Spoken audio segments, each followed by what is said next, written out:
La subida del difunto. En innumerables ocasiones hemos escuchado acerca de la experiencia de que se sube el difunto. Básicamente son mujeres a las que la han pasado y cuentan que ningún miedo es comparable con este. Quienes las horroriza de este modo son entidades masculinas llamadas incubus e incubu. Es una palabra de origen latino que significa me acuesto sobre ti. Así tenemos que los demonios o fallecidos varones suelen aprovechar el estado indefenso en el que se encuentran algunas mujeres cuando están a punto de dormirse, para subirse en ellas e inmovilizarlas. Por supuesto, lo que buscan es aprovecharse de la víctima. Esto nos queda del todo claro y comprobado con la experiencia de Linda Noroña, quien vivía en Iztapalapa. En una ocasión decidió irse a dormir al cuarto de la azotea, que se usaba para las visitas, debido a que debía levantarse muy temprano para ir al trabajo. Pero sus hermanos pequeños no dejaban de hacer ruido. Linda puso el seguro y se acostó de inmediato en la vieja cama de latón que había ahí. Empezaba a sentir los párpados muy pesados cuando percibió que un borde del colchón se hundía inusualmente. Inmediatamente el horror heló sus venas, pues estaba segura de que ningún otro mortal estaba con ella en ese cuarto. Pero no tuvo tiempo de gritar, pues rápidamente fue sintiendo que un gran peso aplastaba sus tobillos, luego sus muslos y finalmente sus pulmones. Se sintió impotente de hacer cualquier movimiento o de haber pedido ayuda. Aquel ser o lo que fuera la había inmovilizado del todo. Entonces percibió un vientecillo helado, lo cual era imposible, pues puerta y ventanas estaban perfectamente cerradas. ¿Cuánto duraría aquello? Dios, ¿qué estaba pasando?, se preguntaba ella mientras trataba de convencerse que se trataba solo de un problema psicomotor producido por las tensiones del día, de una pesadilla o algo parecido. Mas de pronto percibió un aliento pestilente, al tiempo que sentía que algo se tallaba contra su cuerpo. Los segundos fueron eternos, el horror parecía nunca acabar. De pronto se oyeron pisadas en las escaleras de metal que llevaba a esa habitación y tocaron a la puerta. La experiencia horrible finalizó entonces. El peso desapareció y libre de él, Linda lanzó un grito que estremeció a su madre, quien estaba a la puerta para darle una lamparita de noche, pues sabía que a la muchacha le daba mucho miedo dormir a oscuras. Mas aquella vez, por el cansancio, Linda no había pensado mucho en los peligros que podía albergar las sombras.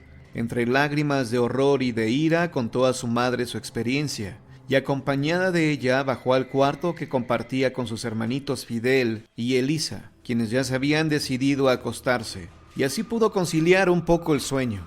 Años después, cuando Elsa cumplió los 11, el padre les asignó a ella y a Linda el cuarto de la azotea. Linda parecía haber olvidado su amarga experiencia de años atrás, y se dispuso a pasar la noche en ese cuarto elevado que se habían esforzado en arreglar para que tuviera el toque femenino y le resultara acogedor. Pero en cuanto apagaron la luz, notaron que un silencio pasmoso se había adueñado de las calles. No se escuchaban autos ni personas a pie. Ni siquiera las hojas de los árboles hacían ruido al agitarse. Muy raro también, pues estaban en pleno marzo, mes que todos sabemos que es de mucho viento. ¿Ya oíste?, preguntó la pequeña. ¿Qué?, respondió Linda, quien estaba a punto de dormirse, pero la voz atemorizada de su hermanita de inmediato le hizo recordar sus experiencias años atrás. ¿No oyes? Linda inmediatamente se incorporó y recargó la espalda en la cabecera de la vieja cama de latón. «Ay, manita, por favor no me hables de ese modo, que me haces que me acuerde de algo muy feo que me pasó por aquí». «Pero es que ni siquiera los perros ladran o aúllan». Y casi llorando la muchacha continuó. «¿Qué se me hace que va a pasar algo feo también ahora? Vámonos para abajo, Linda. Ya me entró mucho miedo». De pronto Linda saltó de la cama lanzando un chillido. «¿Y ahora qué te pasa? No estés de chistosa o me va a dar un infarto». «¡Ay, no! ¡Ay, no! ¡No!». «¿Qué te pasó? Dime». «Párate, quítate de la cama». La menor brincó de pronto y se quedó parada junto a Linda, viendo horrorizada la cama antigua. Se quedaron en silencio un rato y en actitud de alerta. Linda no se decidía a contar lo sucedido ahora. Respiró profundamente varias veces. Buscó las llaves con la mirada sobre una vieja cajonera y sin quitar la vista de la cabecera, fue y las tomó. «¿Qué te pasó, Linda?». Es que sentí como que unas uñas se me enterraban en la espalda y me jalaban el camisón. Se encaminaron a la puerta, abrazadas, cuando escucharon que tocaban en el vidrio de la ventana que daba a la calle. ¿Pero cómo? Estaban a 7 metros de altura y la pared era totalmente lisa. Las dos se pusieron a gritar con todas sus fuerzas y salieron de ahí tan rápido como pudieron. Contaron todo esto a sus padres y estos intercambiaron una mirada de entendimiento. El señor juntó los nudillos. Esa cama la compramos usada hace muchos años, cuando yo ganaba muy poco y la familia crecía más rápido de lo que yo progresaba. Nos la vendió Ropavejero, quien nos dijo que la bendijéramos antes de usarla, pues en ella había fallecido una persona muy mala. ¿Y no la bendijeron, verdad?, preguntó Linda a su vez. No, pero ya ven, la usamos muchos años y nunca pasó nada. Pero mamá, después de lo que te platiqué hace años, ¿por qué no me dijiste nada? ¿Por qué no tiraste la cama? ¿Qué? Preguntó el papá alterado, pues se le había ocultado esta información. Entonces Linda lo refirió todo de nuevo. El padre golpeó con coraje la mesa. Nunca había creído en estas cosas. Hay que hacer algo. Debemos bendecir esa cama. Al día siguiente fueron a conseguir agua bendita en la iglesia del barrio. No había en la pila de la entrada. Así que buscaron al cura y en su oficina le platicaron lo que estaba pasando con aquella vieja cama de latón. Entonces el sacerdote les habló de los íncubos. ¡Malditos!, exclamó el papá indignado. El sacerdote entonces bendijo especialmente para ellos una botellita de agua y le pidió que la rociaran en toda la habitación. Por supuesto, debían deshacerse de la cama en la primera oportunidad. En cuanto llegaron a su casa, todos subieron directamente al cuarto de la azotea. Nerviosos rodearon la cama. El padre pensaba en que no quería deshacerse de ella. Después de todo, había sido una fuerte inversión, y hasta ahora no les había ocasionado contratiempos. ¡Apúrense! ¡Ahorita que aún es de día!, exclamó la menor de las hijas. Linda mantuvo la botella tapada en las manos durante unos instantes. Luego, como en estado de trance, temerosa de lo que pudiera suceder, fue desenroscando la tapa poco a poco. El recipiente de plástico estaba lleno hasta el tope, y como la muchacha lo apretaba fuertemente, aún sin ser destapado del todo, dejó salir unas gotitas, que humedecieron los dedos de la chica asustada. En esos momentos, su hermano empezó a gritar fuertemente. ¡Papá! ¡Mamá! ¡Vengan pronto! Los señores salieron a prisa para bajar, y la menor de las jovencitas se preguntó en voz alta. ¿Y ahora qué le pasa a este loquito? Parece que lo estuvieron ahorcando. El líquido se había ido acumulando en las manos de Linda, hasta que una gotita cayó en el colchón. Apenas recibió el líquido, este dio un respingo como bestia herida, y una serie de ondulaciones recorrieron todo el colchón a lo largo.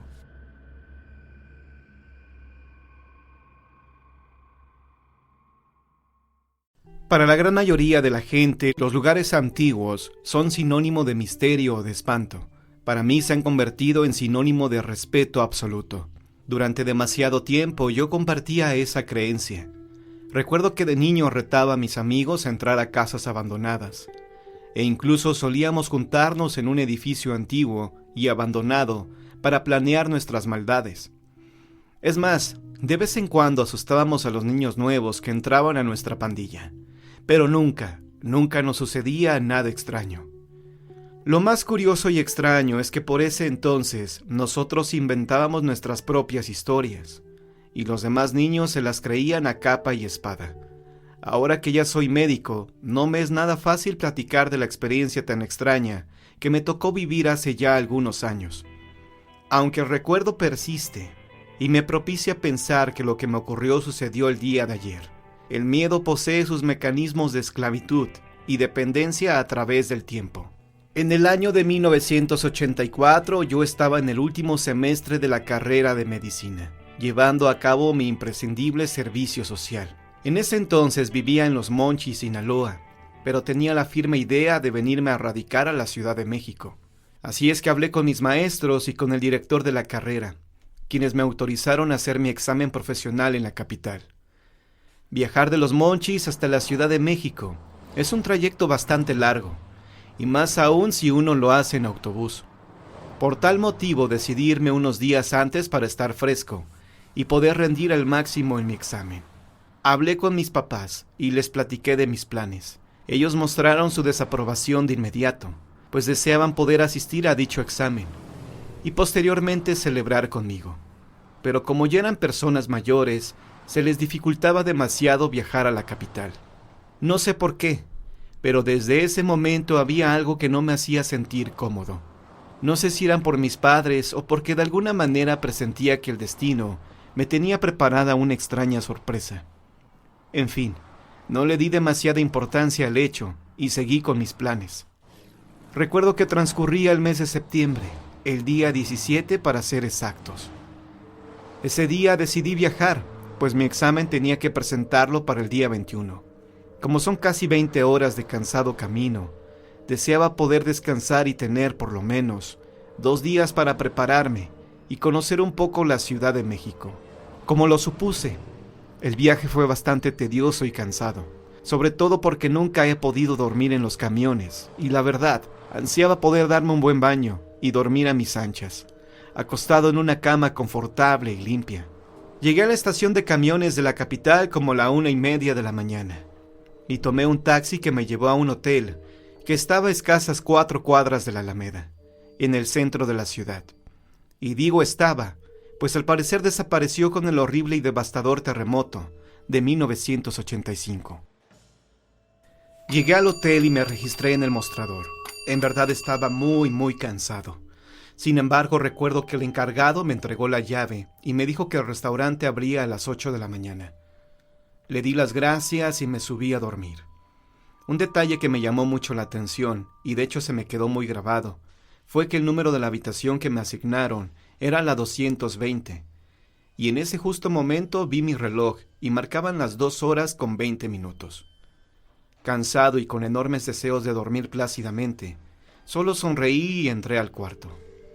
Mientras me lavaba los dientes y me quitaba la ropa, pensé en dar un repaso a mis apuntes, pero era tanto mi cansancio que caí rendido. Al día siguiente, ya descansado y lleno de energía, me levanté casi a las 11 de la mañana y salí a pasear un rato. Caminé por la Alameda y entré al Palacio de Bellas Artes. Me fui hasta la calle de República del Salvador y compré un radio, ya que en mi habitación no había televisión, ni música, ni nada. No dejé pasar la oportunidad y entré a la Torre Latinoamericana, para subirme hasta el mirador que estaba ubicado en el último piso. Después compré unas revistas en un restaurante muy famoso, llamado De los Azulejos, y luego entré a una librería que está justo enfrente, pues necesitaba un libro de anatomía. Quería estudiar un rato por la tarde. Por cierto, ese día me fui a comer al Hotel Regis. Todo marchaba a las 1000 maravillas. Como a eso de las 6 de la tarde regresé a mi habitación y me di un buen regaderazo. Me puse unos pants, una playera y me recosté para estudiar un poco. Cuando me di cuenta ya había oscurecido. Dejé mis libros a un lado y me senté cerca de la ventana para observar la calle. Resultaba demasiado extraño el contraste tan grande que podía ver. Afuera había bastante movimiento y a lo lejos se escuchaba el ruido de la gente y de los carros. Pero en la habitación prevalecía tanto silencio que se podía escuchar el crujido de la madera mientras caminaban con los pies descalzos. Así permanecí por algún tiempo. Y después volví a recostarme para continuar estudiando, hasta que me quedé dormido. Como a eso de las 3 de la mañana, se escuchó un violento azotar de la puerta en la habitación contigua y comenzó a llorar un bebé de forma intensa y desesperada. Se distinguía el llanto de un bebé como de 1 año de edad. Traté de no hacer caso y de volver a conciliar el sueño, pero en verdad la situación y el ruido persistente eran desesperantes. Nunca he sentido ningún tipo de rechazo por los niños, ni por su llanto, pero en ese momento lo que más deseaba era silencio para poder volver a dormir, ya que el siguiente día era muy importante para mí. Al poco rato escuché la voz de una mujer que le gritaba al bebé tratando de callarlo. El tono de su voz era muy agresivo e irascible. Me empezó a preocupar cuando se oyeron golpes muy fuertes en la pared y en los muebles. Con el ruido, los gritos del bebé eran más agudos y fuertes. No aguanté más y me levanté a ver qué era lo que sucedía en verdad. Toqué con cierta brusquedad la puerta de la habitación de al lado. Me abrió una mujer como de unos 35 años. En su cara se podía percibir mucha desesperación, pero más que eso, se notaba un sincero y enloquecido enojo, un desmedido coraje y rabia. Le comenté que yo era médico y que si le podía ayudar en algo, me ponía a sus órdenes. Ella, fatigada y un poco impotente, me contestó que no sabía qué hacer, pues el bebé no dejaba de llorar. Me pasó a la habitación y encima de la cama pude ver a un niño como de 1 año de edad ardiendo en temperatura. Le pregunté si le había dado algo, pues definitivamente el pequeño estaba muy enfermo. Ella me contestó que no, que de hecho, apenas hacía un rato se había puesto así, a llorar desesperadamente. Antes de salir de esta habitación y dirigirme a la mía, agarré un par de aspirinas que traía en mi maleta. Las desmoroné y se las di al niño a cucharadas con un poco de agua caliente. Lo cargué y lo arrullé, meciéndolo mientras la medicina le hacía efecto. Mientras se iba quedando dormido, sentía perfectamente en mi pecho sus débiles sollozos. La madre, suponía yo que lo era, solo me veía sin decir nada.